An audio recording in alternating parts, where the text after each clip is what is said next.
It wasn't. And what I liked so much about it was when I did, I think it was, what, 3-4 pages? I had, I think I don't 6 pages, 8 pages. Did you turn it into 12? Yeah, I'll just say you turned it into. But once I did that, like I said to you, I'm doing no more.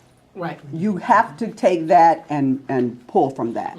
You have to go from there, and you have to remember that if Charlie, and just using her, if Charlie's saying something, where does Charlie say that? Does he say it all up in the paragraph where you're describing? No. Charlie comes down here and says it in quotation, says it, and Charlie said that, and then you go back and into your description. And so we'll have some one-on-one too to get you started. And you know what I did to help when your version? I actually like split the screen and I wrote why you did what you did, so that I can use that as my teaching tool, because I didn't want to forget why you did that. So when you highlighted this and I said, I wrote in there, this is to better put her circle, identify her circle and her family.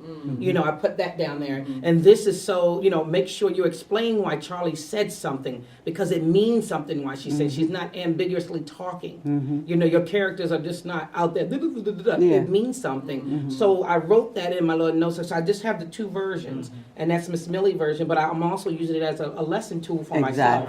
Because I have to understand, well, why did she do this? And she was explaining it to me. So when she was explaining it to me, I was writing it down. She was like, you got to be more specific, and this is not clear about. And is she still 8 years old, or is she not 8 years? So I was saying that make sure you people are following what year she's in, what time, how old she is. And now when I went back and was looking at it over the week when you did that, and I was sitting there reading, I was like, well, why did she do this? And I went back to my notes and I had down there, why did you do it? Because believe it or not, readers go to research. Like if you're talking about something in the 18th century and you're going to talk about a laptop and a cell phone, they're going, what happened? It was in the 1800s and we didn't have no cell phone or laptop. So you have to realize that you don't have dumb readers out there. So you got to do your... we are readers. Right. And that's the way I start thinking about, like, I read this. Would I be able to follow what the heck? Yes. You have to do research on your characters. You have to know the era that you're writing this in.